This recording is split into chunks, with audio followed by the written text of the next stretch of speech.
13তম জাতীয় সংসদ নির্বাচন অর্থাৎ এমপি নির্বাচন আমাদের শেরপুর 3-এ 3 জন প্রার্থী রয়েছে আপাতত। তো 3 জন প্রার্থীর মধ্যে কোন প্রার্থীকে আপনি সিলেক্ট করতে চান? যেমন মাহমুদুল্লাহ রুবেল সাহেব আছে বিএনপি থেকে ধানের শীষ, দাঁড়িপাল্লা আছে নুরজামান বাদল সাহেব, স্বতন্ত্র আছে আমিনুল ইসলাম বাদশা, তারপর হাত পাকা আছে। কোন প্রার্থী আপনার কাছে সেরা? বাদলি। বাদল অর্থাৎ জামাত ইসলাম থেকে মনোনীত প্রার্থী দাঁড়িপাল্লা।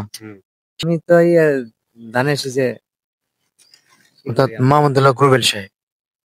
আচ্ছা, রুবেল এমপি। রুবেল এমপি অর্থাৎ ধানের শীষ। আচ্ছা, এদিক তাহলে গণজোয়ারটা একটু যদি বলতেন। আছে না বিএনপির বেশি? বিএনপি তো বেশি। জি, আমি জামাতে। জামাত ইসলাম অর্থাৎ দাঁড়িপাল্লা। এলে আমরা ওই দাঁড়িপাল্লা জামাত যাবো গা। দাঁড়িপাল্লা অর্থাৎ নুরুজ্জামান বাদল সাহেব। ঘটনা হলে শুনেন, আমলিগ দেখছি, বিএনপিও দেখছি, জামাত দেখ বড় কথা। আপনি কোন প্রার্থীকে পছন্দ করেন? উবেল অর্থাৎ ধানের শীষ। বহুত দিন ধরে আমি বিএনপি জানি। কোন প্রার্থীর গণজোয়ারটা বেশি যদি আমাকে একটু জানাতেন। এখন মনে করেন বর্তমান বিএনপি এগিয়ে আছে। ধানের শীষ তো দেওয়া লাগে।